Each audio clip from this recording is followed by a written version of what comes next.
We are ready to crush them, Herr General. Prometheus's information is amazingly accurate.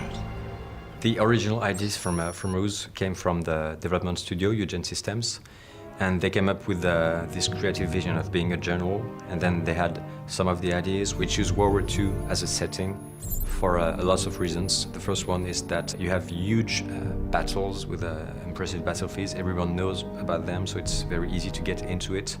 All the unit types you find in a World War II game also are easy to understand. You know what a tank or airplane, what it's good for.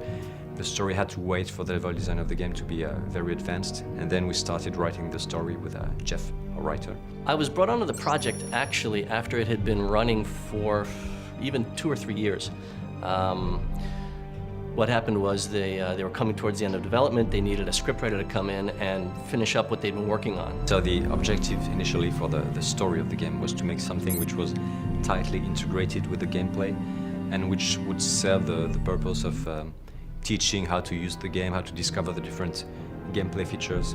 First, we had to divide the game into missions, what were the major events you would have, and then how to connect that with the pitch. So we create the baseline of the idea. And also making sure that the story wasn't sort of imposed on the player. The player would do something and that would trigger a story element. So that the player feels like they're more acting in the story than just sort of having it shoved down their throat. I beg your pardon, sir.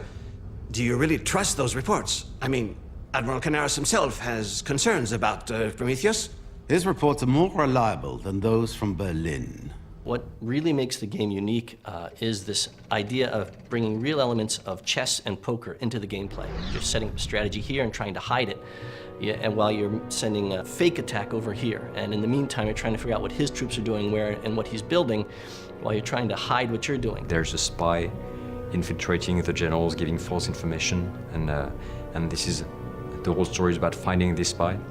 So you have this whole storyline that gets very involved, where the player is actually involved in what's happening in the battle, because when a deception or a ruse occurs on the battlefield, the player feels that, and he has to immediately react to it, and that becomes part of the storyline. And then we created characters to evolve in this story, what was their personality, and then finally we came up with a breakdown of what needed to be done in terms of cutscene. Well, if that's all... No, wait. Sheridan. We've received special orders from Berlin. What kind of special orders? You see really more and more a convergence between video games and movies. Actually, we worked with a team of directors who created a storyboard.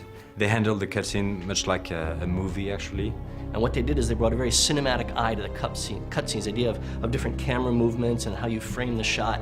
When we started to think about the technical solution for creating the cutscenes, what we realized was that we wanted to make a game about generals facing each other, perception, deception, and for that, the best solution seems to be facial and body mocap.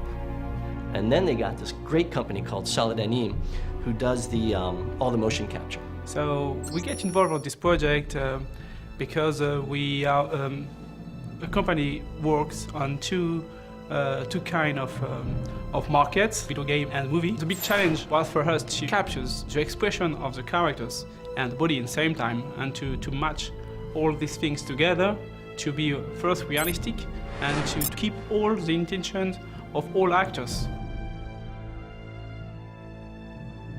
We had rehearsal sessions first. So we came in and just to block, so we would save time later. So we would all come in and go through scene by scene by scene by scene, and okay, what makes sense here? And then you had the directors as well of the Mocap session. You had directors they're watching your level of acting, and then you had the directors, more on a technical level as well. If an actor reads a line, there's all sorts of gestures that might go with it. It's like, take these, they gotta go to headquarters. The line may say one thing, but then you see in the gestures and in the facial movements what they're really thinking. In a cutscene, typically it's animated, you don't get that. You do get that in film, and you can actually get it with mocap, because you're mocapping the face as well as the body. And then we came in and we shot the body mocap. So we come in and everybody gets their suits on, and then we have a gentleman who comes in and puts all the markers on, and then we do a test, do a little gymnastics test for the computer, I think, to make sure that everything's in sync. We want to have a really precise animation for body, so we set up the camera essentially to get the pretty small detail of each animations. Wearing the mocap suit. It's not always the most flattering piece of material. Yeah, imagine walking around in a scuba suit all day. After that, we use the same system to capture the facial and the voice together. Facial mocap had done that once before. And yeah, I think they put a series of maybe 40 markers on your face. Sometimes even small motions in the face or close-up shots can tell you much more than 5 lines of text. We built a special glasses with HD camera on the front. This camera can capture the pupils animations just to have more emotionals for each animations.